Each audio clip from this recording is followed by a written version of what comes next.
A black CEO steps into first class with a paid ticket and a quiet smile.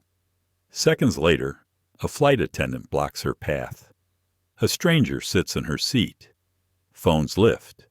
The cabin holds its breath. Who gets believed when the system says otherwise? Who decides who belongs?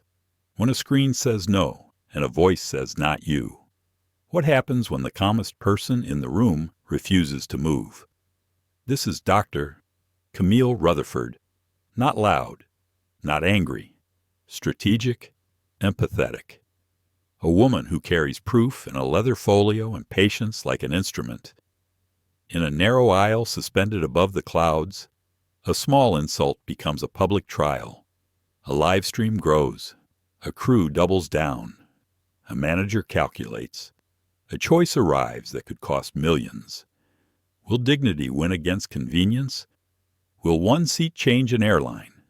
Will silence become power in the moment it matters most? Take a breath. Watch closely. Everything you are about to see happens in plain sight. If stories like this matter to you, tap like. Share this with someone who needs it. Subscribe and stay with us as we step into part 1. The air inside the jet bridge was a strange mix of recycled air and anticipation. That smell of carpet shampoo and faint jet fuel that every frequent flyer knows. For Dr. Camille Rutherford, it was just another transition between two battles. She had spent the week in 3 cities, closing a deal in Chicago, addressing a corporate board in Dallas, then flying here to Los Angeles to meet with an investment group that could redefine an entire sector. Now she just wanted to sit in her seat, have a quiet glass of water, and lose herself in the Atlantic skyline for a few hours. Camille moved with the kind of ease you only learn after years of navigating rooms where everyone underestimates you. Her black wool suit fit perfectly, not flashy, but unmistakably tailored. The polished leather folio in her left hand wasn't just an accessory. Inside were documents worth more than most people's lifetime earnings. She wore it like armor. In her right hand was her boarding pass, seat 2C, first class, a window seat, chosen deliberately. She liked to look out when the plane tilted upward, to remind herself that ascent always required a little turbulence. As she stepped into the warm light of the first-class cabin, Camille caught the faint click of a camera phone somewhere behind her. Probably nothing, she thought. These days everyone was filming something. She glanced ahead, her eyes finding 2C, only someone was already in it. A man in his early 40s, sandy blonde hair, navy blazer open, sat there as if the seat had been molded to his frame. One leg stretched out into the aisle, his phone in one hand, an empty glass in the other. His carry-on bag sat beside him, zipper half open, a tangle of charger cables spilling out. He didn't look up. He didn't need to. His whole posture said, "This is mine." Camille slowed. She was ready to say something polite, maybe even offer to help him find his seat if there had been a mistake. That was when the flight attendant stepped in. Lauren Keating, her uniform immaculate, her hair in a perfect bun, the bright smile that had probably been in every corporate training video, except this smile didn't quite reach her eyes. "Ma'am," Lauren said, stepping into Camille's path, "this section is reserved for first-class passengers only." It wasn't the words. It was the tone. That warm, syrupy kind of politeness people use when they've already decided you don't belong. Camille stopped, her boarding pass still in her hand. "That's correct," she said evenly. "I am a first-class passenger. Seat 2C. Lauren's smile didn't falter. "I'm sure there's been some kind of mix-up," she said, glancing down at Camille's folio, then back up at her face. "Do you have your status card with you?" Camille lifted her boarding pass slightly. "I have my ticket." Lauren tilted her head, almost pitying. Sometimes these upgrades get entered by mistake. It happens more often than you'd think. Someone might have used your miles. Let me help you find your actual seat." Camille glanced at the man in 2C. He still hadn't looked up. He sipped the last of whatever was in his glass, set it down on the armrest, and smirked faintly. A smirk you could feel without seeing his whole face. "Chase Keating," he said lazily, finally glancing up at Camille. "Guess they double-booked. Don't worry, I got here first." The name landed like a stone. The same last name as the flight attendant. A cousin? Maybe. Family resemblance in the jawline. Camille's grip on her folio tightened. "My ticket," she said, her voice level. "Shows seat 2C. Paid in full."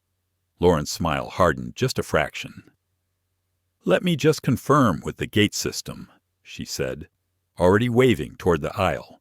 "Noah, can you bring up the manifest for 2C? Noah Delgado appeared, tablet in hand, wearing the slightly nervous expression of someone new to the job. He scrolled, frowning. "It shows Mr.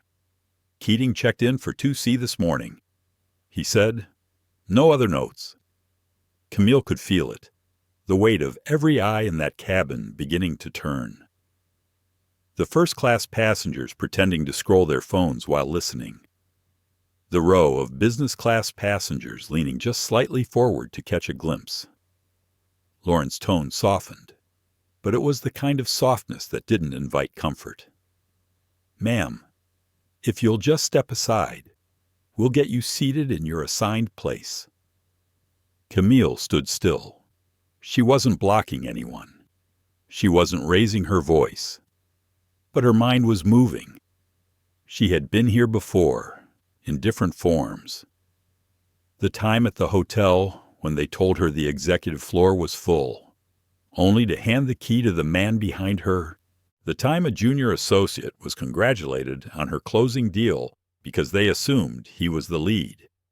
The countless small cuts that come with being both visible and unseen. She thought of her father, a man who had worked 2 jobs for decades, who had taught her that dignity was not something you asked for. It was something you carried until others had no choice but to see it. From somewhere behind her came a voice. "I saw her board with first class," said a woman. Camille turned her head slightly and found the speaker an older black woman in seat 6A. Silver hair, posture straight as a ruler, ticket in hand. I think she knows where she's supposed to be. Lauren's eyes flickered, but she didn't address the woman. "Noah," she said, "we're going to need to reassign this seat." Noah hesitated. "We could check the central system," he offered. Sometimes Lauren cut him off with a glance. "Mr. Keating's check-in is confirmed." "That's final." The man in 2C leaned back, satisfied. "Told you," he murmured, almost to himself. Camille's fingers brushed the edge of her folio. She could feel the weight of the documents inside. Not just papers, but leverage. She inhaled slowly, letting the air fill her lungs. Not yet, she thought. Not here in the aisle like some street fight. She had other ways to make them see. Behind her, someone's phone camera made a faint shutter sound. Another passenger leaned toward their neighbor, whispering. Camille glanced at the reflection in the glossy screen of the overhead bin and saw the telltale posture, a young man, phone in hand, pretending to type, but really filming. The story was already leaving the cabin. Camille stepped back just half a pace, enough to give the illusion of compliance, but kept her voice low and calm. "I will wait here," she said, "while you confirm with your supervisor. Because this," she tapped her boarding pass, "is my seat." Lauren's lips tightened. Chase Keating smiled again. Broader this time. Certain he had already won. Camille knew better. The first cut in a battle was rarely the last. The cabin had fallen into an uneasy quiet, the kind that carries its own weight. It was not silence born of calm, but of attention. Even the small clicks of seat belts being fastened or zippers being drawn seemed louder in that space. Camille felt it all pressing in, the expectation, the quiet watchfulness. Iris Holloway adjusted herself in her seat. She was angled slightly toward Camille now, her hands folded neatly over the handle of her purse. Her silver hair caught the overhead light, making her presence even more pronounced. There was no hesitation in her eyes when she spoke again. "Miss," she said, her voice steady and deliberate, "I've been flying for more than 40 years. I know how boarding works. I saw you hand that ticket to the attendant.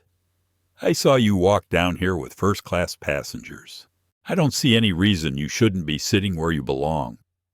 Her tone wasn't loud, but it carried. A few passengers in business class shifted in their seats to catch a better look. The sound of a can of soda being opened from the galley felt out of place in that moment, too ordinary for what was unfolding. Lauren Keating's smile was back, but it was tighter now, the kind you hold when you know too many people are looking. "Ma'am, I appreciate your concern," she said, addressing Iris without actually turning her body toward her. "But the manifest is clear." "That's what you keep saying," Iris replied. "Doesn't make it true." The words landed like a small stone on still water, sending ripples out through the cabin. Evan Park adjusted his phone slightly, the angle shifting so that both Camille and Iris were in frame. His livestream comments were a blur on the screen, emojis flashing alongside phrases like, "This is unreal," and "Name the airline." He spoke quietly, almost to himself, but loud enough for Camille to hear. "Viewers are asking what seat you were assigned." 2C, Camille said without looking at the camera. "Confirmed and paid." Evan repeated it to his audience, his voice steady. 2C, paid ticket. And she's standing here because someone else is in it. Noah Delgado was lingering just a few feet away, his tablet still in hand. His shoulders were tense, as if he were caught between two doors, both closing at the same time. He leaned toward Camille, lowering his voice.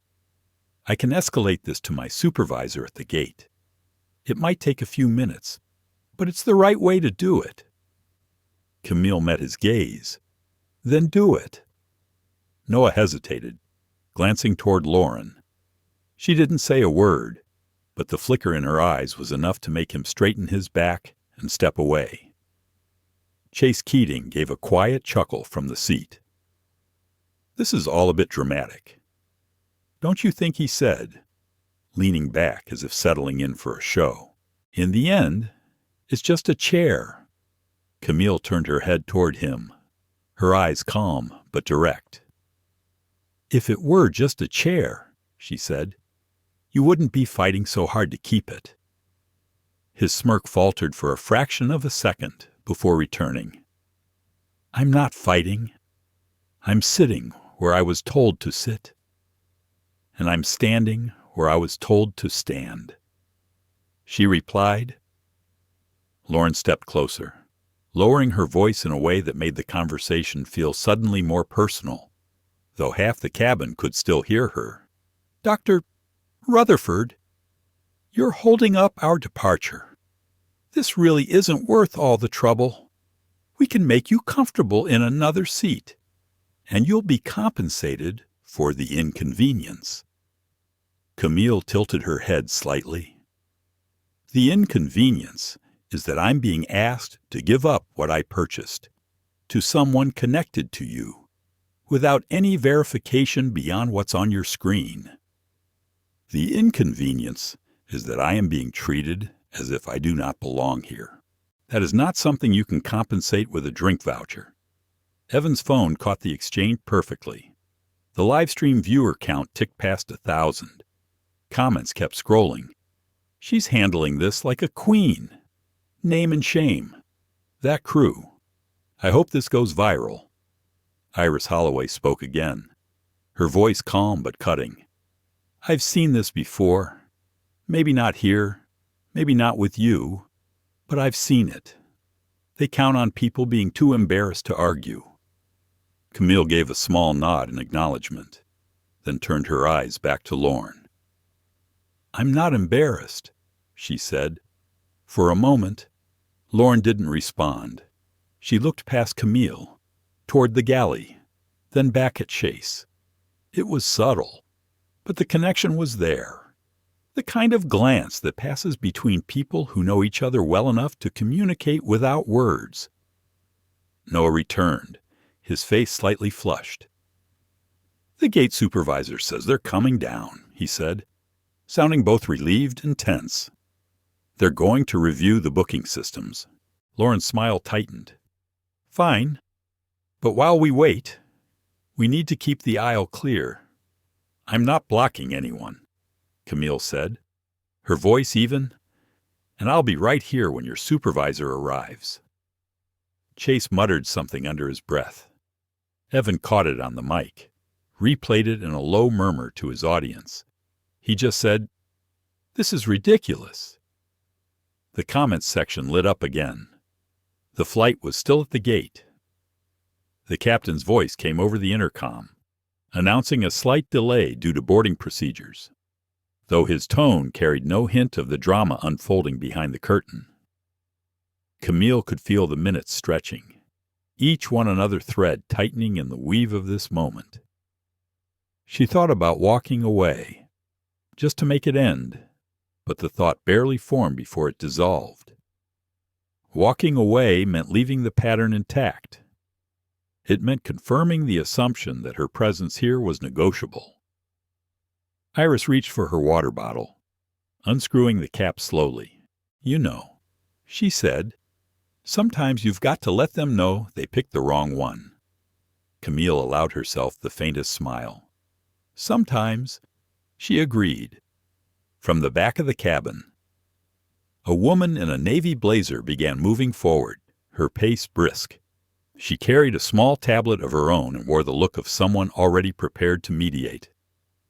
Camille recognized the energy. It was the same look she'd seen on lawyers walking into arbitration, on executives stepping into a boardroom knowing they were about to face numbers they didn't want to explain. Evan adjusted his phone, whispering to the camera, "Looks like the supervisor's here. Stay tuned." The tension in the cabin shifted. It wasn't relief. It was anticipation, and Camille knew exactly how to use that. The woman in the navy blazer stopped just inside the curtain, scanning the scene with quick, practiced eyes. She was taller than Camille expected, with sharp cheekbones and the kind of hair that never seemed out of place no matter the hour. A small gold nameplate on her lapel read Philip Stroud, Customer Service Manager. He carried himself like someone accustomed to solving problems quickly, preferably without witnesses. But here, the witnesses were everywhere, and one of them was holding up a phone that had already captured every exchange. "Doctor?"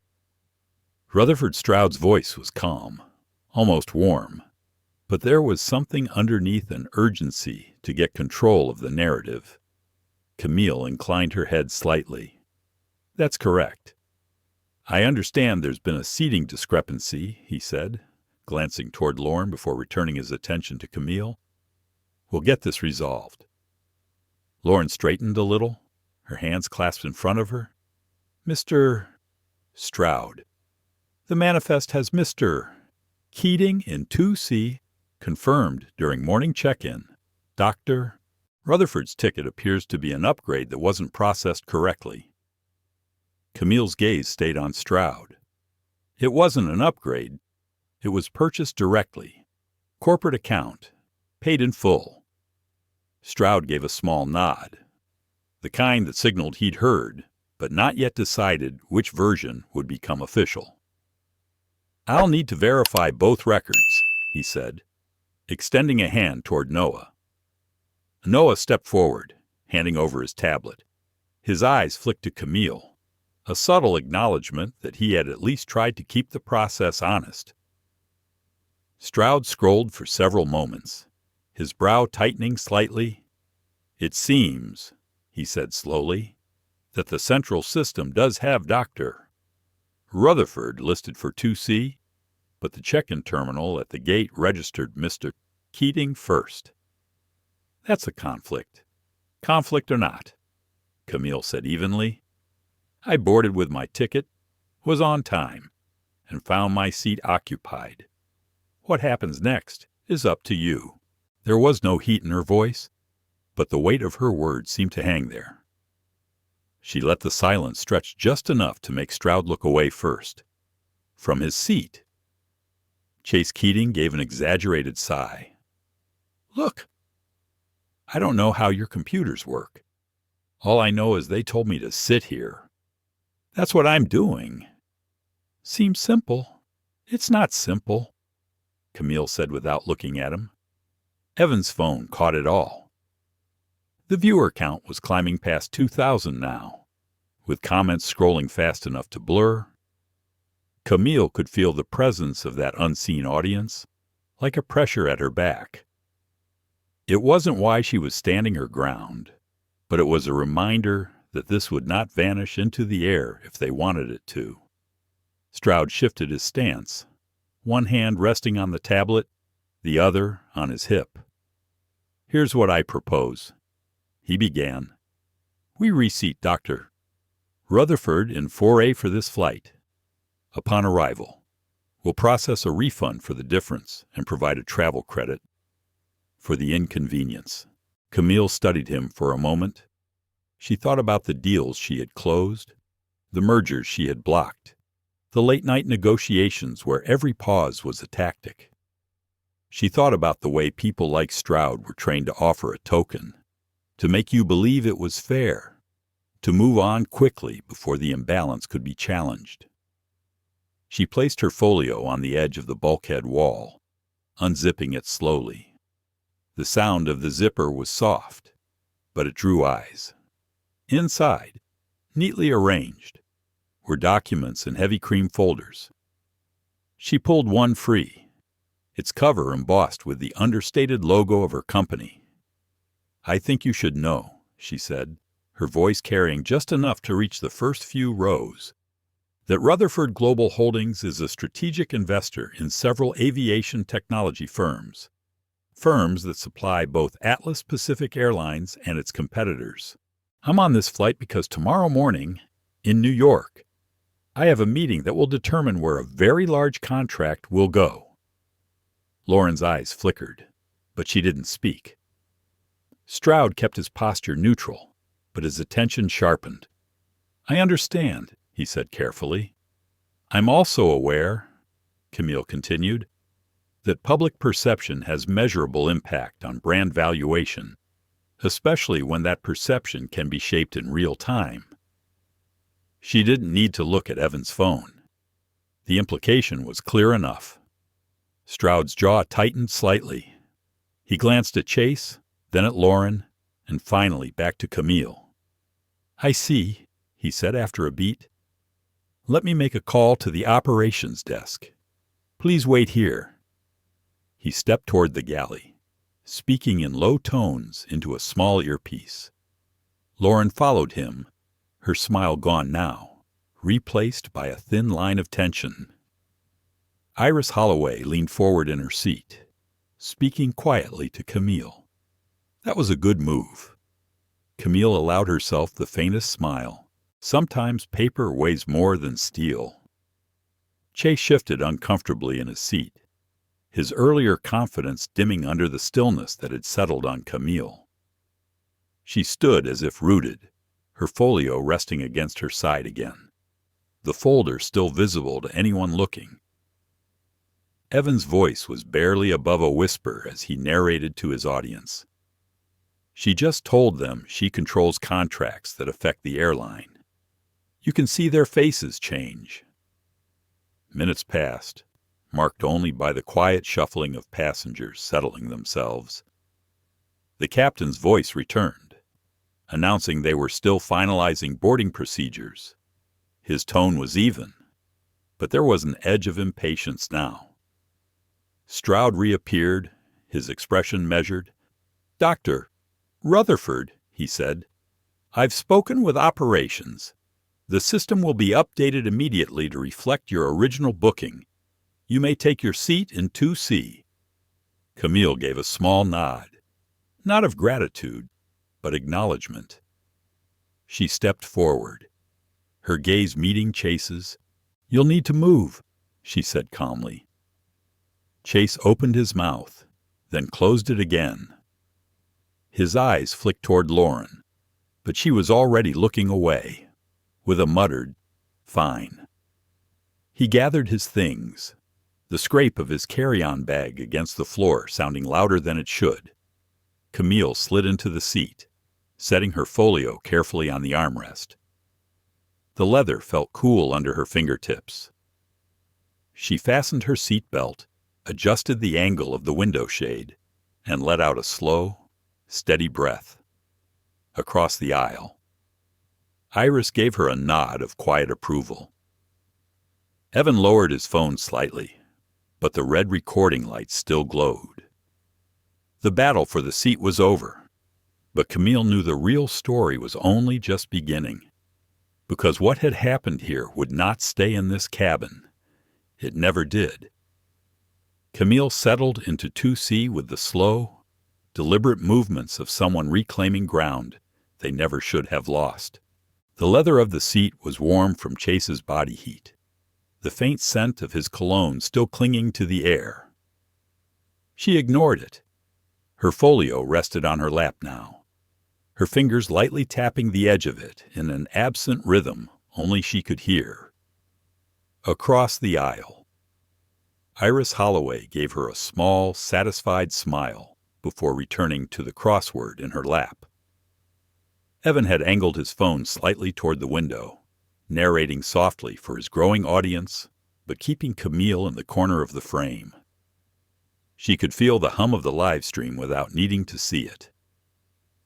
Chase was 2 rows behind now, in a bulkhead seat in business class. His movements were louder than necessary as he stowed his bag overhead, a petty percussion in the otherwise hushed cabin. Camille didn't turn to look at him, but she heard the muttered words meant for her back. Unbelievable. The curtain to the galley swished open. Lauren emerged. Her smile returned, but thin as tracing paper. She moved briskly down the aisle, offering hot towels to first-class passengers. When she reached Camille's row, she paused just long enough to place one on the armrest without making eye contact. The towel was folded perfectly, but the motion carried the stiffness of a peace offering made under protest. "Thank you," Camille said, her voice even. She let the word hang there, not as gratitude, but as a marker she had seen the performance and would remember it. Lauren moved on, but the air between them stayed taut. The safety announcements began. Camille listened with half an ear, her eyes drifting to the window. Outside, the sun was slipping toward the horizon, the light gilding the tarmac in gold. The engines roared to life, and the subtle vibration under her feet felt grounding. This was the point in every flight where she usually exhaled, letting herself be carried above the noise of the world below. Not this time. She could still feel the residue of the encounter, the way Lauren's authority had been wielded like a gate, the casual entitlement in Chase's voice, the calculating calm in Stroud's demeanor. These weren't new patterns. They were old, worn into the fabric of countless interactions she had witnessed and endured. As the plane pushed back from the gate, Camille closed her eyes briefly. She thought about the morning ahead, the contract meeting in Manhattan, the faces around that table, the numbers that would decide the future of entire supply chains. It was work she excelled at, the kind that required patience and strategy. And she realized now that the patience she carried into boardrooms was the same patience she had needed just to sit in her rightful seat today. The engine surged, pressing her gently into the seat back as the plane accelerated down the runway. The moment the wheels left the ground, she felt the shift that brief, weightless second when the earth let go. But the sky was not neutral. Once the seatbelt sign went off, Lauren reappeared, taking drink orders. Her tone was cordial enough with the passenger in 1A, a businessman already half buried in spreadsheets. When she reached Camille, the smile flickered but didn't vanish. "What can I get you to drink?" she asked.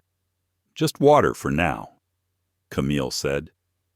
Lauren nodded, scribbling on her notepad, though water hardly required a record.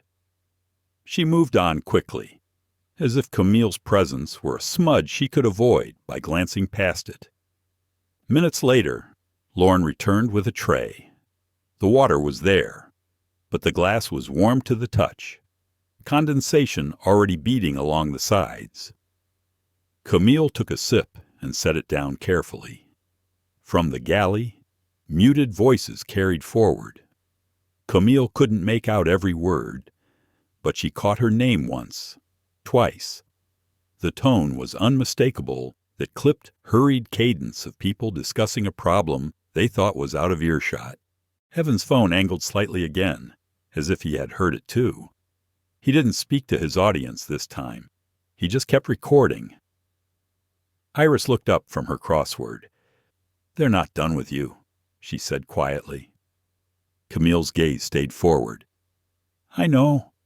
The flight was smooth, the kind of clear evening air pilots brag about. Dinner service began. Lauren delivered Camille's tray last, setting it down with the same mechanical precision as before. The chicken was slightly overcooked, the vegetables limp. Camille noted it, but said nothing. She wasn't here to critique the food. Halfway through the meal service, Philip Stroud came forward from the galley, leaning down to speak to Lauren. His voice was low, but Camille saw the way his eyes flicked toward her before he walked back again. Her phone buzzed once in her pocket, a secure message from her executive assistant. "Saw the stream." "You okay, Camille?" Typed back with one hand. "Fine. Keep watching." She let her eyes close for a moment, feeling the steady hum of the engines beneath her. But her mind was turning over the details, the gate check-in timestamp, the connection between Lauren and Chase, the way Stroud had moved only when her leverage was visible. These were pieces of a puzzle she had seen before in other contexts: favoritism, quiet exclusions, small abuses of authority that compounded into patterns strong enough to shut people out entirely, and patterns could be dismantled. She opened her eyes to find Evan watching her over the top of his phone. He didn't speak, just gave a small nod, the kind that passed between people who had decided, without saying it, that the truth mattered. Camille returned the nod, then took another sip of her warm water. The glass felt heavier now, as if holding it were a choice in itself to keep her presence visible, unyielding, even in something as small as lifting a glass in a cabin, where some hoped she would disappear into silence. The plane cruised on, a silver thread in the deepening blue of the evening sky. Camille was not going anywhere. 2 hours into the flight, the cabin lights had dimmed to a soft glow. Most passengers in first class had settled into movies or half-sleep, the steady hum of the engines like a lullaby. Camille was not sleeping. She sat upright, her reading light casting a warm circle over the open folder in her lap. Inside were pages of projections, contracts, and margin analysis, but her focus kept drifting back to the people moving in the galley and the weight of the earlier confrontation. Lauren passed through the cabin, collecting empty glasses. She stopped at the seat in front of Camille, leaning down to speak to a middle-aged man in a navy sport coat. Her voice was pitched just low enough to be intimate, but Camille still caught pieces of it, Unfortunate boarding situation. We do our best to make everyone comfortable. Some people just want a scene." The man chuckled softly, glancing briefly over his shoulder toward Camille. Camille did not look away. She held his gaze until he turned back around, suddenly intent on the in-flight map scrolling across his screen. Lauren moved to Camille's row next. "Would you like me to take your glass?" she asked, her tone wrapped in polite formality. "It's fine where it is," Camille replied. Lauren nodded once and moved on, but Camille caught the way her jaw tightened. Small tells always betrayed the mask. From across the aisle, Iris Holloway lowered her crossword and leaned slightly toward Camille. "She's still talking about it," she murmured. Camille closed her folder. "I know." The quiet was broken a few minutes later when a commotion rose from the second row of business class. A young black man in his late 20s, slim build, wearing a gray hoodie, stood up, holding a boarding pass. His voice was raised, but not in anger. It was the kind of volume born of disbelief. "This isn't the seat I paid for," he said. "I booked extra legroom, and you've got me in a regular seat now. Can we fix this?" Lauren appeared instantly, stepping through the curtain with a smile that didn't reach her eyes. "Sir, you're in the seat assigned to you at check-in," she said. "That's not what my ticket says," he replied, holding out the pass. Lauren didn't look at it. "Sir, I'll need you to lower your voice." Camille felt the shift in the cabin. This was the same tone, the same deflection she had given earlier. Only now, it was aimed at someone else. The man in the hoodie pressed again. "I'm not yelling. I'm telling you, I paid for something and didn't get it."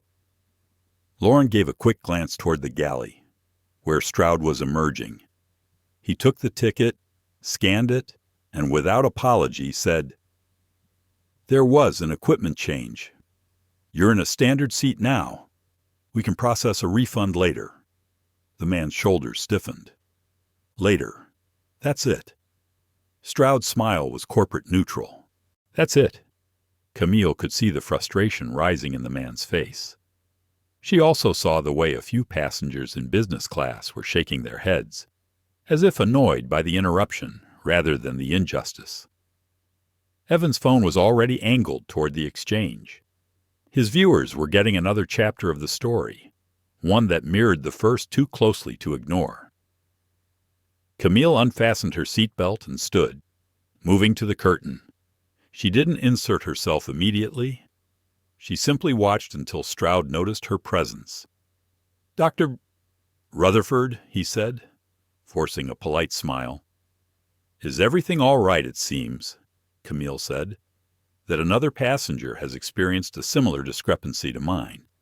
Stroud's smile didn't falter, but there was a flicker of something sharper in his eyes. "It's not the same situation." "On the surface, maybe not," Camille replied, "but the pattern feels familiar." Lauren shifted beside him, clearly uncomfortable. "Dr. Rutherford, we have this under control." Camille's gaze moved between them. Under control, or under wraps. The man in the hoodie looked at her with a mix of confusion and recognition. "You were the one they tried to move out of first class," he said quietly. Camille nodded once. "And I'm telling you, don't let the conversation end at later." Stroud straightened, his voice taking on a firm edge. "Dr. Rutherford, please return to your seat. We'll handle this." Camille didn't move. "I'm sure you will," she said evenly, "and I'll be here to see how." For a long moment, no one spoke. The hum of the engines filled the space between them. Finally, Stroud stepped back and gestured for Lauren to switch the man into an empty bulkhead seat. She did so quickly, without further comment. Camille returned to her seat, fastening her belt again, Iris gave her a knowing smile. "You didn't have to say much. Sometimes you don't," Camille said. Evan kept recording. His viewers were flooding the chat with comments about patterns, about bias, about how small decisions in the air mirrored the inequities on the ground. Camille didn't read them, but she knew the shape of the conversation already. Her phone buzzed again, a new message from her assistant. "Social engagement's exploding. This is moving fast." Camille typed back, "Document everything." The rest of the cabin settled again. But it was a brittle calm, the kind that could crack with the slightest pressure. Camille could feel the fault lines running through the crew, the passengers, the entire situation, and she knew before the wheels touched the runway, those cracks were going to widen. She picked up her water, took a slow sip, and looked out at the dark sky. Somewhere ahead, the city lights of New York would come into view, and with them, the next move. The hum of the engines was steady now, a white noise backdrop to conversations too low to catch, and the occasional clink of glassware from the galley. Camille sat with her seat slightly reclined, the overhead lights still on, her folio closed and resting against her knees. On the surface, she looked like any other first-class passenger winding down for the rest of the flight. But beneath that stillness, she was already in motion. She slid her phone from the side pocket of her bag and unlocked it with her thumbprint. The cabin's Wi-Fi connection was strong. She had paid for the secure tier before they'd even left the ground. Her fingers moved quickly, navigating not to social media, but to a secure messaging app her company used for high-sensitivity communications. She typed a short message to her executive assistant, "Serena initiate Skyline protocol. Use timestamp from livestream as incident marker." Skyline protocol wasn't written in any manual. It was an internal sequence of steps designed for situations exactly like this, moments where her personal presence intersected with reputational risk to companies in her investment network. She knew from Serena's immediate understood reply that the wheels were already turning. Serena would alert their aviation technology partners, several of whom had pending bids with Atlas Pacific Airlines. Those partners would quietly log the incident, forward it to compliance departments, and flag it for review and procurement meetings. In under 15 minutes. What had begun as one-seat dispute was now embedded in the decision-making frameworks of multiple corporate boards. Camille tucked the phone into her lap and glanced across the aisle. Evan was still recording, though now he alternated between showing the cabin and whisper-reading comments from his audience. His eyes met hers for a brief moment, not seeking approval, just an acknowledgement that the recording was part of the picture now. From the galley curtain, Lauren emerged again, moving with a deliberate pace. She passed Camille's seat without stopping, but Camille didn't miss the subtle shift in her posture. There was tension there, the kind that came when you couldn't quite name the threat, but could feel it closing in. Camille sipped her now cool water. The taste was metallic. She thought about the man in the hoodie, seated now at the bulkhead with his legs stretched out, earbuds in. His face was turned toward the window, but his jaw was tight. She knew that look, the quiet calculation of whether the fight had been worth it, the unspoken knowledge that these moments stacked up over time. Her own internal ledger was long, too long. She opened a new message, this one addressed to two contacts in Washington. The first was Senator Marjorie Kane, who chaired the Senate Aviation Oversight Committee. The second was a deputy director at the FAA's Office of Civil Rights. Both knew Camille personally, not just from conferences and panels, but from the kind of behind-the-scenes negotiations that had shaped regulatory frameworks in the past decade. Her message was concise, clinical in tone. In-flight incident. Atlas Pacific 4111 timestamped evidence available. Relevance to procurement integrity and crew bias protocol. Will forward documentation upon landing. She hit send and slipped the phone back into her bag. There was no need for further explanation. They would understand the implications. Across the aisle, Iris Holloway watched her with quiet curiosity. Making a call without making a call, she asked softly. Camille smiled faintly. Something like that. Dinner trays were cleared. Lights dimmed further. Most passengers settled under blankets, some already drifting into sleep. But for Camille, the altitude felt electric, a liminal space where moves could be made without the other side realizing they were already in play. Stroud walked through the cabin once, glancing at each passenger. When his eyes met Camille's, she held the look just long enough to see the uncertainty flicker there. He moved on without speaking.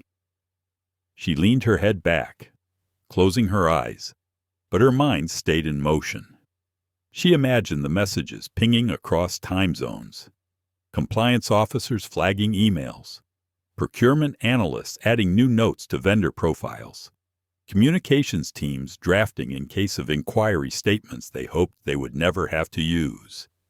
Every one of those pings was a thread, and she was the one holding the loom. A soft chime rang through the cabin, a turbulence warning. The seatbelt signs blinked on.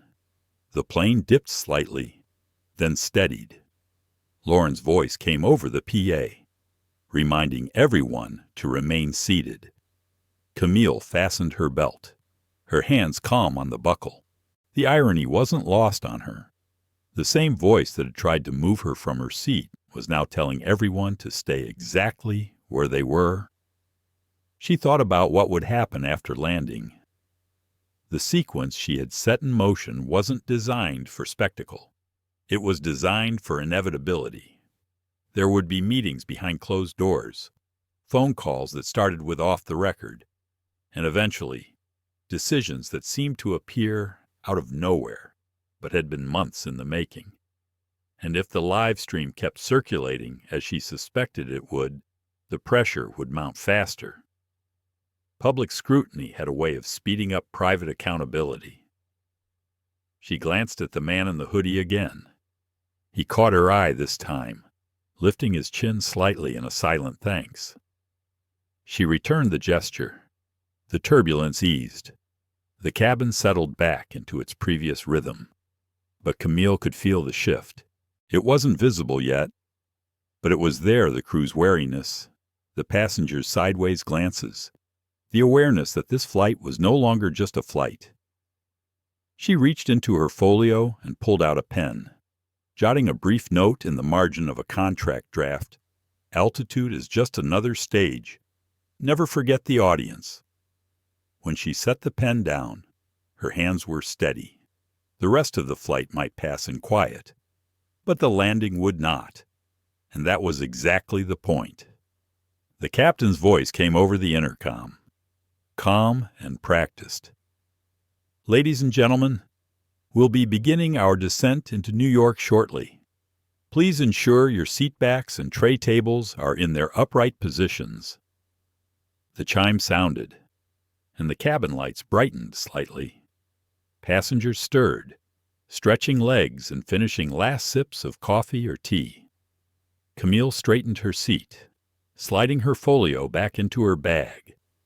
Her face was composed, but inside she felt the shift not of altitude, but of momentum. Across the aisle, Iris Holloway caught her eye. "Almost home," she said quietly. Camille gave a small nod. "Almost." From the galley, Philip Stroud stepped into the aisle, speaking in low tones to Lauren. It was subtle, but Camille saw the difference immediately. His posture was tighter. Lauren's expression, even under her trained smile, carried the faint rigidity of someone bracing for impact. She glanced toward the cockpit, then back at him. Evan, still holding his phone at a discreet angle, murmured into it. "Something's happening. They look nervous." The live chat on his screen scrolled so fast Camille could see it. Even from her seat, comments speculating, analyzing, demanding updates. Stroud moved briskly toward the front, disappearing into the cockpit for less than a minute before re-emerging. His face was set in a careful neutral, but his eyes flicked over the first-class cabin as though taking inventory. Lauren followed, leaning down to whisper to him again. Camille couldn't hear the words, but she didn't need to. She had seen this kind of choreography before in boardrooms, in political corridors, the body language of people trying to hold control while the floor shifted under them. Camille slid her phone from her bag again. A new message from Serena lit up the screen. Confirmed. Procurement teams paused pending review. FAA request for preliminary incident report already sent to Atlas Pacific HQ. Another message came seconds later. Senator Kane's office made contact. Media inquiry in progress. Camille's lips curved almost imperceptibly. The descent was literal, but for the airline, it was also metaphorical. The man in the hoodie, now watching the activity with interest, leaned slightly toward Camille. "Is this about—" "Earlier. It's about a lot of things," she replied softly. He didn't ask more, but his eyes stayed on Stroud as the manager returned to the galley, his steps quickening. The plane banked, angling toward the sprawl of lights beginning to glow in the evening haze. Camille looked out the window, the grid of Manhattan streets faint but distinct, the rivers catching the last streaks of daylight. Below, millions of lives were in motion, oblivious to the quiet storm brewing 30,000 feet above them, over the PA. Lauren's voice carried a slightly sharper edge than before. "Cabin crew, prepare for landing."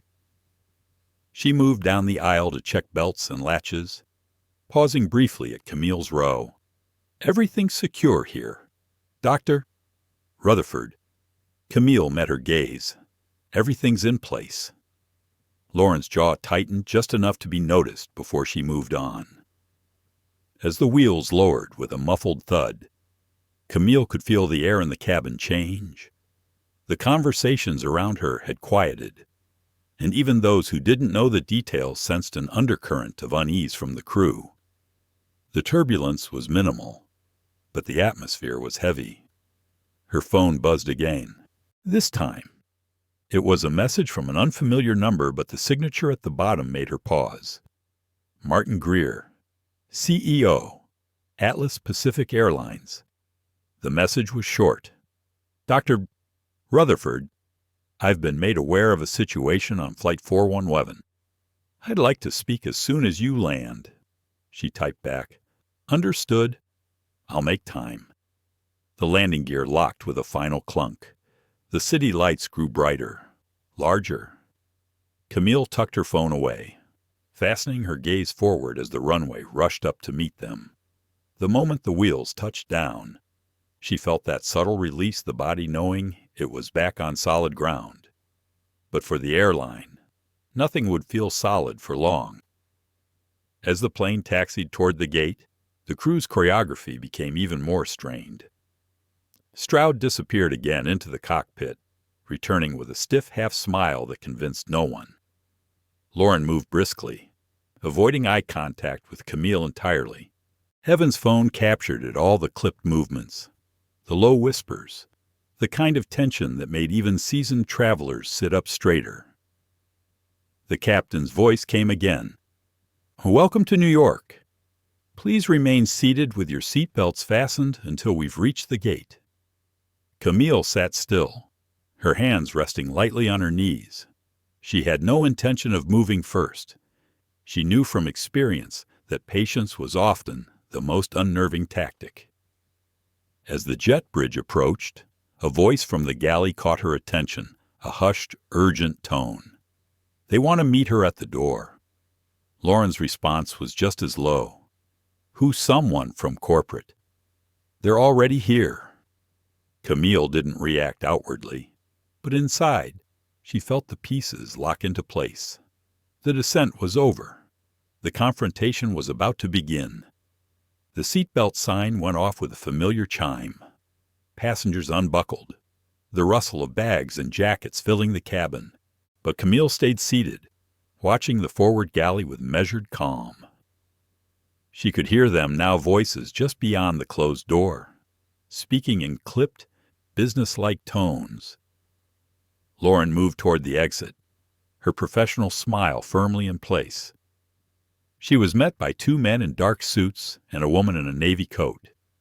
Their IDs hung on lanyards. The woman spoke first, her voice low but edged with authority. "We're here for Dr. Camille Rutherford." Lauren hesitated. "She's a passenger." The man beside her produced a document holder. "FAA Liaison, Department of Transportation. We need to speak with her before disembarkation." Stroud appeared from the galley, intercepting. "This is highly irregular. Whatever this is, it can be handled through proper channels after the FAA liaison cut him off. The channels have already been engaged. Mr. Stroud, we're here on direct request." Evan's camera phone caught the exchange from his seat. His live chat exploded with messages. "Whoa! Who are they? This is like a movie. Don't stop recording." Lauren's eyes darted toward Camille, who was still seated, her expression unreadable. Slowly, Camille rose, smoothing the front of her jacket. She stepped into the aisle, with the quiet assurance of someone who had been here before. Maybe not on a plane, but in rooms where control was currency. "I'm Dr. Rutherford," she said. The woman in the navy coat extended a hand. "Agent Carlisle, FAA. We've been briefed on an in-flight incident and would like to speak privately before you leave the jet bridge." Camille glanced briefly at Stroud and Lauren, then back to Carlisle. "Of course." The first-class cabin had gone silent. Even the shuffle of bags seemed to pause. Passengers leaned subtly into the aisle, curiosity etched on their faces. Iris Holloway smiled faintly from her seat. "Go get 'em," she murmured. Camille followed the agents toward the door. Stroud moved to intercept again, but Carlisle stepped into his path. "You'll remain here, sir. We'll speak with you shortly." The air at the doorway felt colder. The jet bridge beyond was empty except for two uniformed Port Authority officers and a man Camille recognized instantly, Martin Greer, CEO of Atlas Pacific Airlines. His presence here meant one thing. The story had reached a level that demanded direct damage control. "Dr. Rutherford," he said, extending a hand. His voice was smooth, but the tension in his grip betrayed him. "I wish we were meeting under different circumstances." "Do you?" Camille asked, her tone even. Greer hesitated before replying. "I understand there was a misunderstanding during boarding." Carlisle's brow lifted. "That's one word for it." Camille didn't step closer, didn't fill the space with noise. Silence had its own gravity, and in moments like this, it pulled more than words ever could. Greer shifted, glancing at the agents. "If we could have a moment alone." "No," Carlisle said flatly. "This discussion will be documented in the presence of federal oversight. Given the nature of the complaints and the evidence circulating publicly, transparency is non-negotiable." Evan's phone captured Camille stepping just far enough into the jet bridge for the camera to see her flanked by both corporate and federal representatives. The image was already flooding social feeds before she even spoke. "Mr. Greer," she said, "I believe you're aware that the seating misunderstanding was part of a broader pattern. I've observed it firsthand, not just toward myself, but toward another passenger during this flight. Patterns matter, and when those patterns suggest bias, they're not misunderstandings. They're operational failures." Greer's jaw tightened. We take these matters seriously. Camille's gaze didn't waver, so seriously that procurement reviews have already been paused and the FAA has an incident file before we've even reached baggage claim. One of the Port Authority officers glanced at the other. Greer's eyes flickered, confirming her guess that he'd only learned of the procurement freeze moments ago. Carlyle spoke next. Dr. Rutherford will be requesting a full statement, as well as your cooperation in an expanded review of Atlas Pacific's bias training compliance. Happy to cooperate, Camille said. I'll have my office forward documentation within the hour. The boarding door remained open, passengers now inching forward in the aisle behind Lauren. Stroud tried to usher them out quietly, but Evan's camera caught every frame Lauren's tight expression, Stroud's stiff posture, the corporate and federal presence bottlenecking the exit. Greer lowered his voice. Camille, may I speak candidly? You may, she said, though she didn't lower hers. This is going to hit the press, he said, and hard. We can work together to manage it. Camille's laugh was short and without humor. You think I'm here to manage it down. I'm here to make sure it's handled up. There's a difference. For a beat, no one spoke. The only sound was the hiss of the jet bridge's ventilation system. Finally, Carlyle turned to Greer. We'll need your crew logs, training records, and any communications related to the incident by close of business tomorrow. Greer gave a small nod, his shoulders stiff. Camille stepped back toward the cabin entrance. I'll be in touch. Mr. Greer. The walk back to her seat was short, but every eye was on her. She sat, buckled, and waited as passengers began to file past. Iris leaned toward her. That looked like a checkmate. Not yet, Camille murmured. But the board is set. When it was her turn to leave, she rose without hurry, meeting Lauren's eyes one last time. The flight attendant's polished veneer had cracked just slightly, but enough. Camille stepped into the jet bridge, her phone already in hand, ready for the next call. The jet bridge spilled into a bright gate area that already felt charged. Fluorescent light hummed overhead. Rolling suitcases rattled over tile. A half circle of cameras pointed toward the aircraft door as if the plane itself were a witness. Camille stepped out with measured pace, folio in hand, posture easy but unyielding. Evan stayed a few steps back, phone up, narrating in a calm whisper for thousands now watching in real time. Iris followed slowly behind, protective without being obvious. A few passengers from business class hovered near the glass wall, curiosity drawing them like a tide. Two communications staffers in Atlas Pacific badges hurried toward Martin Greer.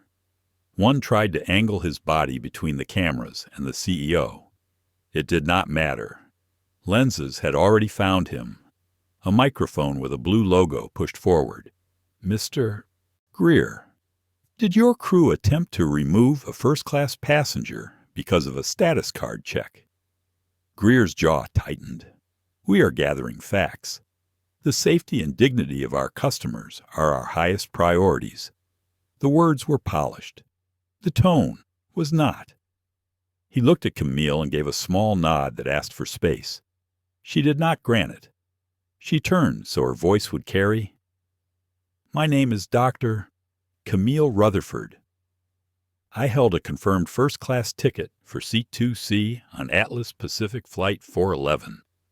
I was blocked from my seat without cause and asked to move to another section while a relative of a crew member remained where I had paid to sit.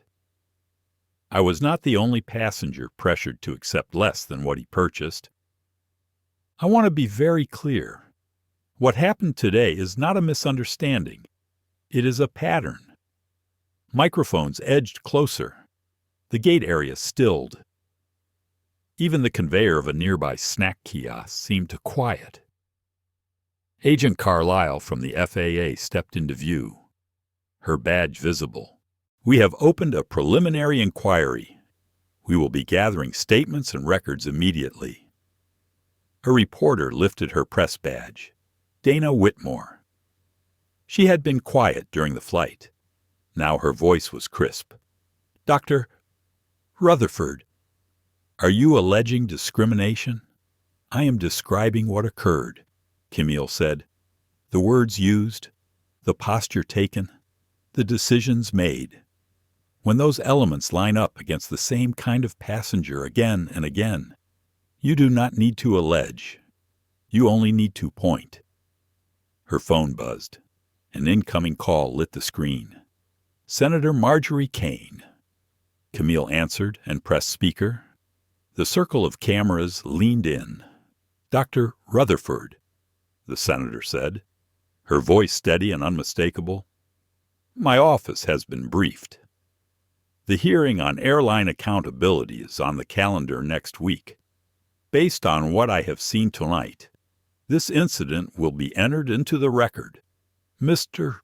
Greer, I advise your company to engage in immediate corrective action. The clock is not your friend." A murmur rippled through the gate. Greer lifted his chin. "Senator, Atlas Pacific is committed to full cooperation." "Good," Senator Kane said. "Then you will not object to on-site commitments." Camille let a breath move through her. "Calm in. Resolve out." She raised her eyes to Greer. "Here is what resolves this," she said, each word measured. "First, remove the flight attendant Lauren Keating from duty pending termination review for cause. Second, place customer service manager Philip Stroud on immediate administrative leave and initiate an external review of gate and cabin authority decisions on Flight 411. Third, issue a lifetime ban to the passenger Chase Keating for fraudulent occupancy of a paid seat and for interfering with crew integrity. Fourth, implement a real-time bias and incident reporting system across Atlas Pacific within 72 hours. The system will notify executive leadership and the FAA when a credible report is filed. Fifth, establish a passenger equity fund of $50 million within 30 days to provide direct compensation to customers affected by discriminatory practices. Funds will be administered by an independent third party approved by the FAA and the Senate committee. She paused. The quiet deepened. Cameras waited. People held their breath without realizing it. Greer spoke carefully. "Those are significant demands. They are measured," Camille replied. "They are also necessary." Agent Carlisle stepped closer.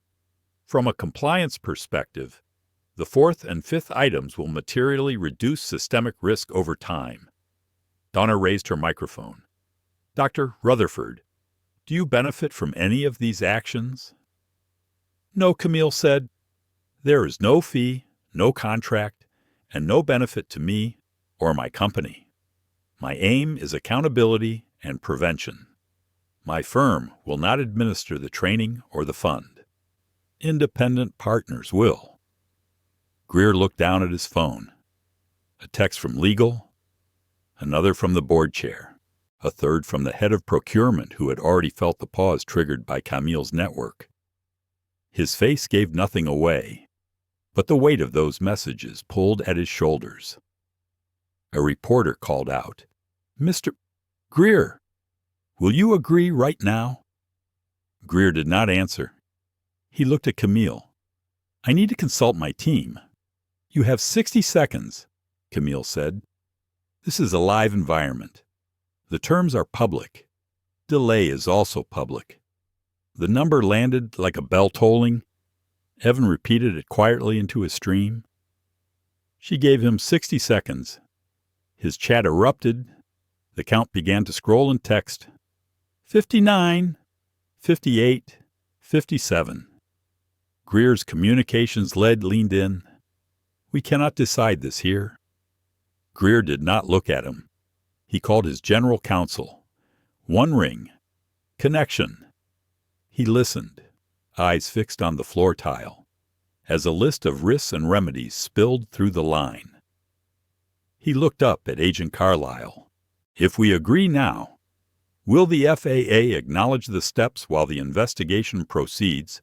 We will confirm receipt and monitor execution," she said. "The inquiry remains open. 35. Greer put the call on hold and dialed the board chair. The exchange was short, urgent, stripped of pleasantries. He ended it and lifted his head. 23. Camille stood without moving, calm as ocean stone. Iris watched her with quiet pride. Evan held the frame steady, breath barely audible. Greer exhaled. "Atlas Pacific will agree to all 5 terms." The gate area reacted in waves, a soft gasp, a chorus of whispers, then applause that began near the back and rolled forward like wind through tall grass. Some of it was relief. Some of it was recognition. People knew when a door had opened that had been closed for too long. Camille did not smile. Commit to timelines. Greer nodded, effective immediately. Lauren Keating removed from duty. Philip Stroud placed on leave pending external review. Ban notice for Chase Keating issued before midnight. Bias and incident reporting system deployed within 72 hours. Passenger Equity Fund fully funded within 30 days with first disbursements within 60 days. A public apology issued within 24 hours. We will consult with the FAA and the Senate Committee on Approved Third Parties. Senator Kane spoke from the phone. Noted, my staff will expect written confirmation and daily progress updates until all items are complete. Understood, Greer said. Agent Carlisle added, we will also require preservation of all communications related to the incident, including internal messaging and crew logs. Of course, Greer replied. Camille looked from the agents to the cameras, to the faces that had gathered at the glass. She thought of the man in the hoodie and the way he had looked out the window, wondering if the fight had been worth it. She thought of her father pushing past closed doors with nothing but a lunch pail and quiet pride. She thought of all the small moments that never made the news. She lifted the phone from her palm and took it off speaker. Thank you, Senator. Thank you for not letting go, Senator Kane said, and ended the call. A final question cut through the noise. Dana again. Dr. Rutherford, what do you want people to take from what happened here? Camille let the pause breathe. That dignity is not a perk. It is a right. That silence can be strategy, but never surrender. And that when a pattern hurts people, it is not enough to fix one's seat. You fix the system. The applause came again, fuller now. Evan lowered his phone just for a second and wiped at the corner of his eye. Surprised by his own reaction, Iris reached and squeezed Camille's hand. Greer stood very still. He had agreed. Now he would have to deliver. The gate agents reopened the stanchions. The terminal noises returned in fragments. Wheelchairs rolled forward. A child laughed at the echo under the high ceiling. The world resumed, but it was not the same. Camille glanced toward the window, where the aircraft tail rose against the night. Then she turned toward the exit that led to the baggage claim, the car line, and whatever came next. She walked with the same measured pace she had carried onto the plane hours earlier. Only now the ground beneath her feet felt different. It felt like consequence. Security ribbons parted to open a lane toward a side office. The crowd thinned. The cameras drifted back. The noise faded into a steady airport hush. Camille felt the way momentum changes a room. Heat becomes light. Noise becomes intention. It was happening now. Agent Carlisle coordinated with a Port Authority officer and stepped aside to make space. Lauren Keating appeared between 2 station supervisors. Her posture was upright. Her eyes were bright with a steadiness that was almost brittle. A supervisor held out a small plastic tray. Lauren placed her company badge inside, then her crew lanyard, then a slim access card. Her fingers paused on the card for a heartbeat that felt longer than it was. She let it go.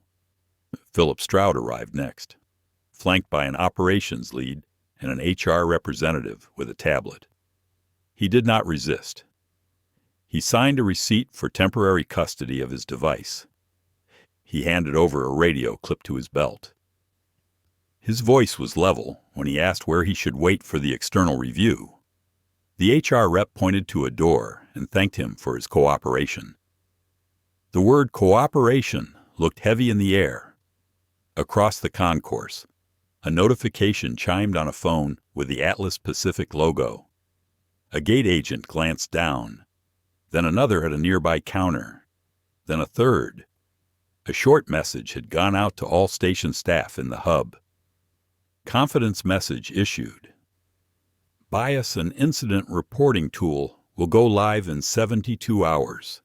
Preservation order in effect. Everyone rid. Everyone looked up. A pair of uniformed officers approached a man near the window.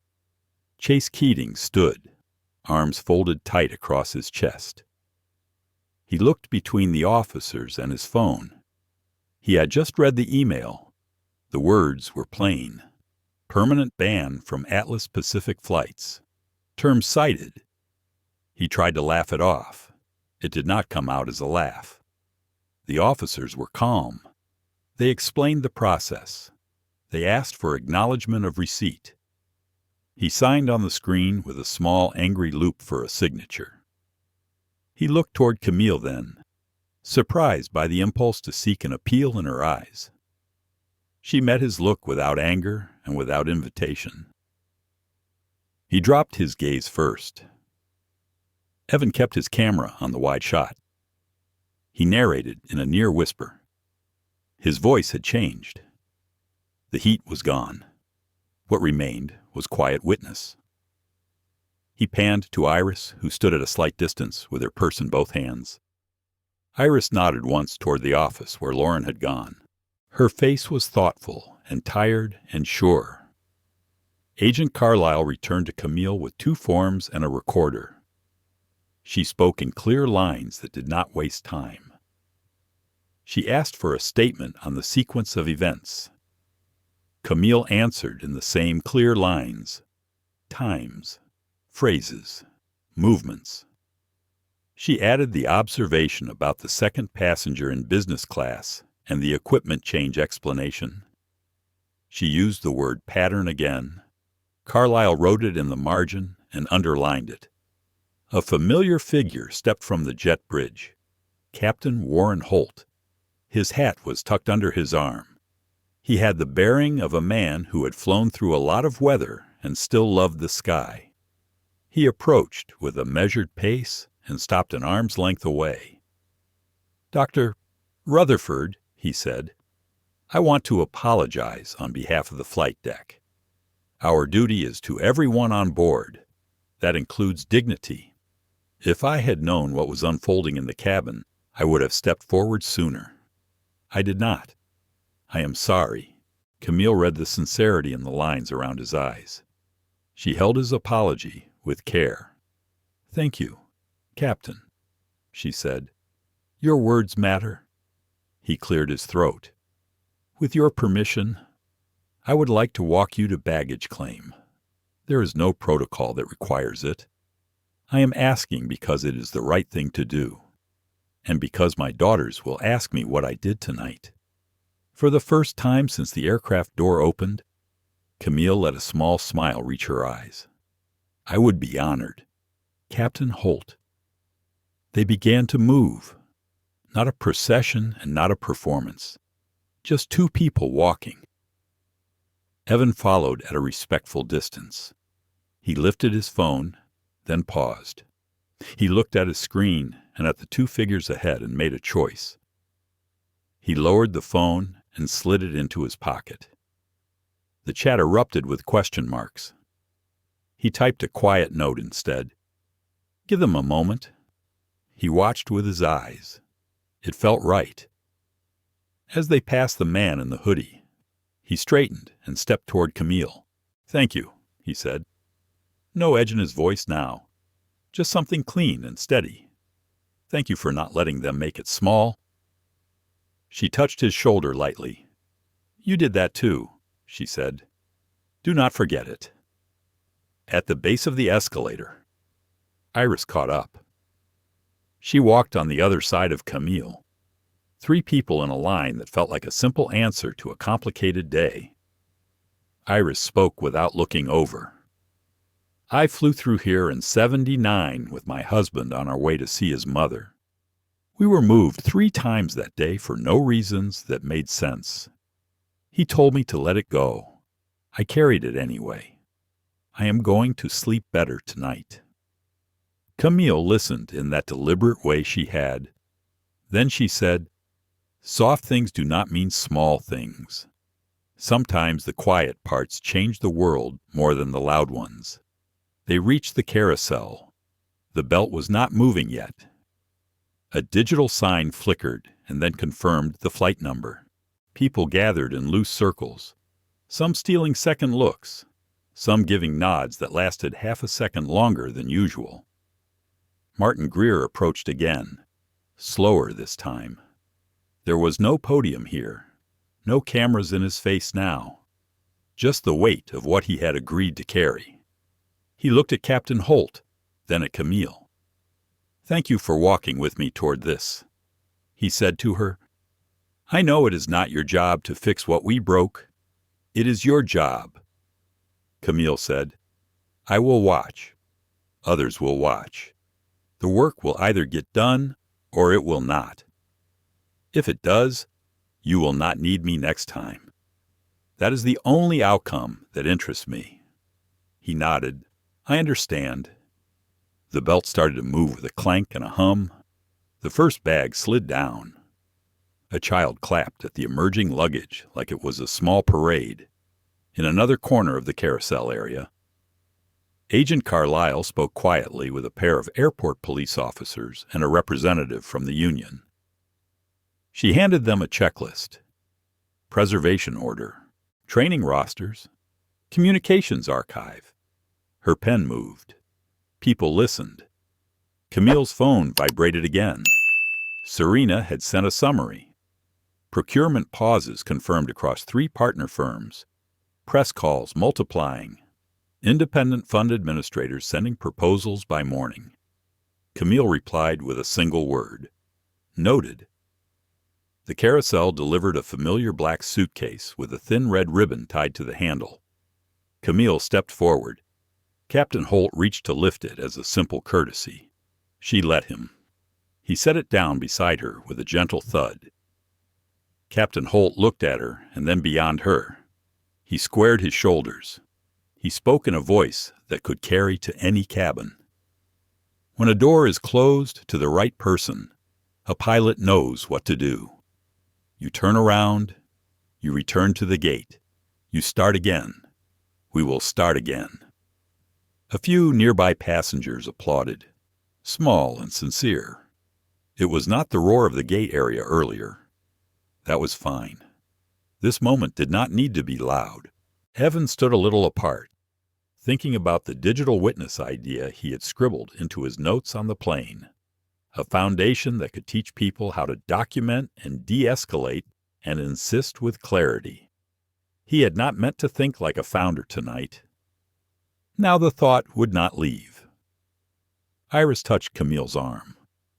"I have a granddaughter who wants to be a pilot. I'm going to send her the clip of the captain and your steps at that door. She will know what air looks like when it moves the right way." Camille exhaled. The day was still inside her. The tight coil of attention and intention. She let a little of it go with the air. "Thank you," she said to Iris. "Thank you, Captain. Thank you, Evan." And to Agent Carlisle across the room. She lifted a hand. The agent nodded back, already working the next page of the checklist. Greer lingered for a moment more, then turned away to brief his team. He did not look like a man escaping a camera anymore. He looked like a man beginning a long assignment with no shortcuts. Camille rolled her suitcase toward the sliding doors. The night air beyond the glass was black and silver. Taxi lights blinked in careful lines. She felt tired. She felt clear. She felt the shape of what would come next. The doors opened. The cool air found her face. She stepped out into it with that same measured ease that had carried her through jet bridges and boardrooms and days that asked too much. Tonight, it asked a lot. She answered. Tomorrow would ask again. She would answer again. Not louder, only truer. The morning after, the apology went live. No music, no graphics, just Martin Greer at a plain desk, speaking into a camera with tired eyes. He named what happened. He did not say misunderstanding. He said bias and failure and harm. He said Dr. Camille Rutherford by name. He apologized to the man in the hoodie. He apologized to everyone who had seen themselves in that aisle. Within 72 hours, the new reporting system lit up across Atlas Pacific. Small icons appeared in the Airline app and on gate screens. Report incident. Real time. Anonymous or named. The alerts went to executive leadership, to compliance, and to the FAA at the same moment. Preservation orders triggered automatically.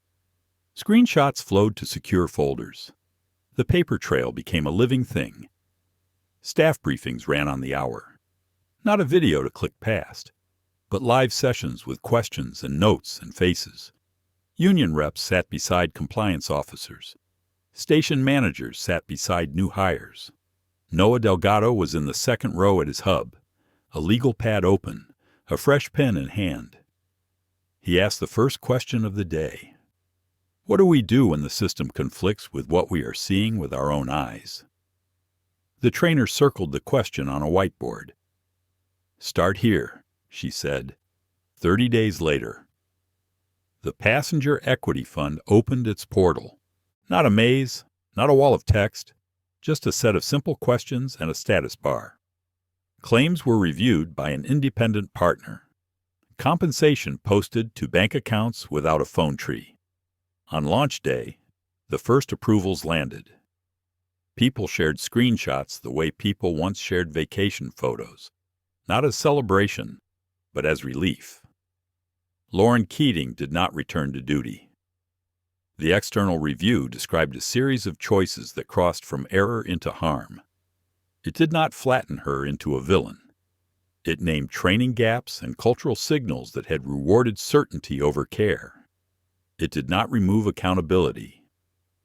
It put that accountability in a context that made future change possible. She received her notice. She did not speak to the press. That silence belonged to her.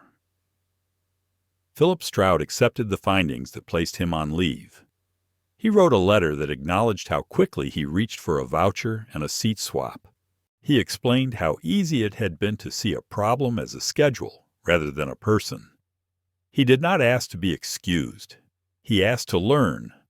The airline did not bring him back to his role. Months later, he would sit on a community advisory board, listening more than speaking.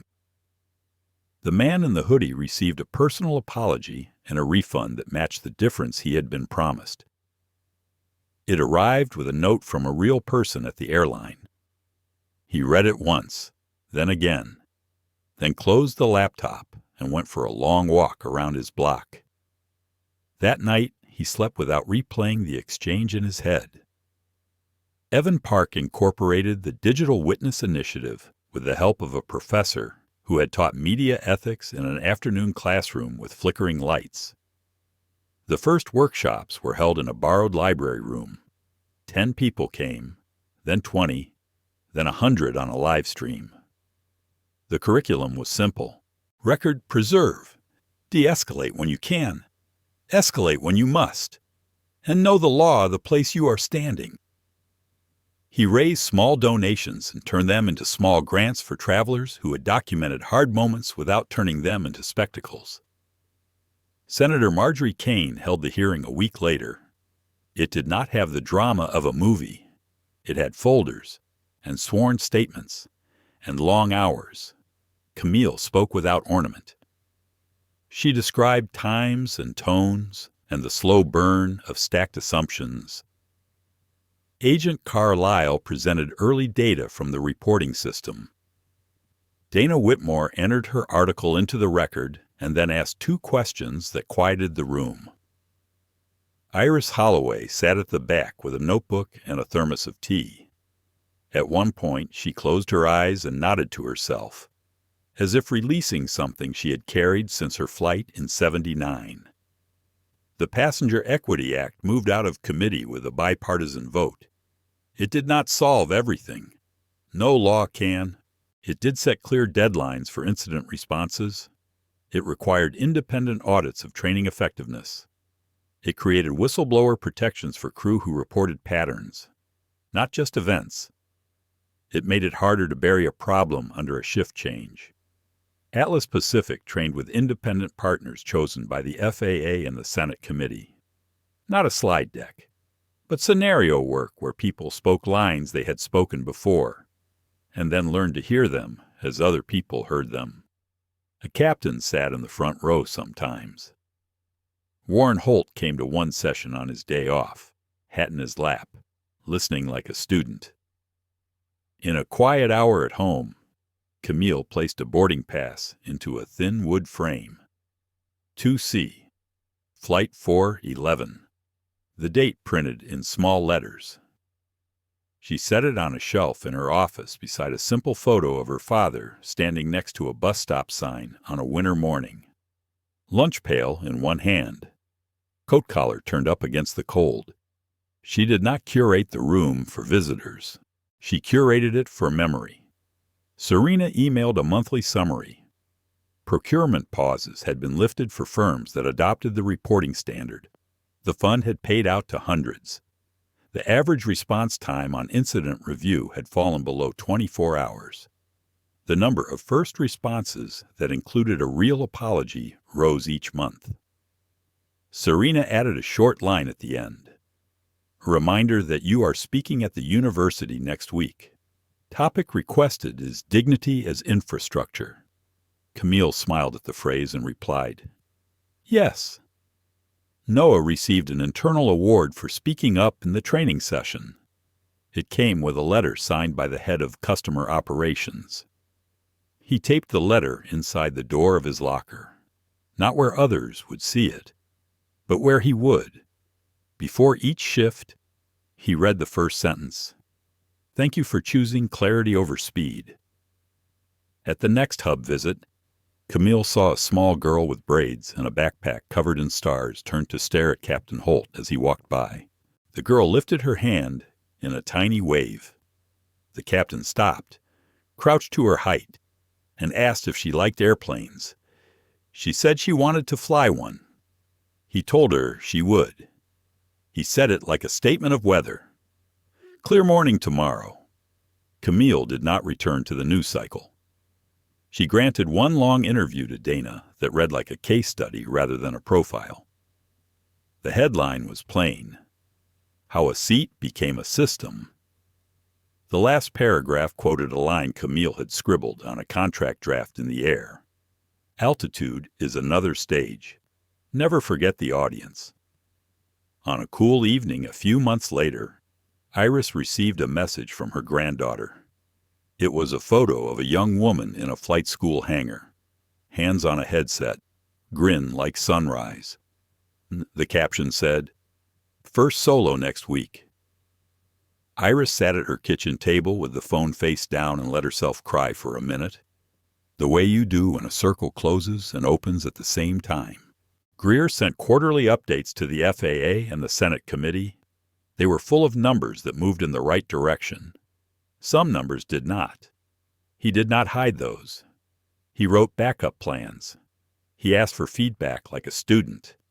He made calls to other airline CEOs and said the quiet part on purpose. If we do not do this together, we will do it alone. And alone is slower. Camille took one more walk through a terminal late at night before a red eye. Bins clattered. A janitor hummed and pushed a cart. The announcements sounded gentle at that hour, recorded voices moving through a mostly empty place. She stood near a window and looked at a sleeping aircraft at the gate. It looked like a long breath held. She touched the edge of the folio under her arm, thought of the first click of its zipper, thought of every small choice since. When she reached the door to the jet bridge, she paused and felt the weight of the day ahead. She felt the simple grace of a path where the next step is clear. She stepped forward, not into battle, but into work, not louder, only truer. She did not know the names of every one who would board behind her. She did not need to. She carried their possibility anyway. The sky is not neutral. It is a place we pass through together. Tonight, it would be a quiet crossing. Tomorrow, it would ask something harder of someone else. The point was never to end the questions. The point was to make the answers better. She walked on. Airports forget. People do not. Tonight, we watched a seat become a mirror. We saw how a single decision can carry the weight of history, how a calm voice can hold a line against a moving system, and how witnesses can turn a quiet aisle into a public promise. Doctor, Camille Rutherford did not shout. She named what happened. She asked for timelines, not favors. A captain chose to walk beside her. A passenger in a hoodie found his voice. An elder offered truth with grace. And an airline learned that apologies are not endpoints. They are doorways. Discrimination is not a headline. It is a daily harm. It hides in tone, in policy, in hurry. We condemn it here, without excuse, without footnotes. Dignity is not a perk. It is a right, and rights are defended together. Carry this forward. Record when you must. Speak when you can. Stand where it counts. Be gentle.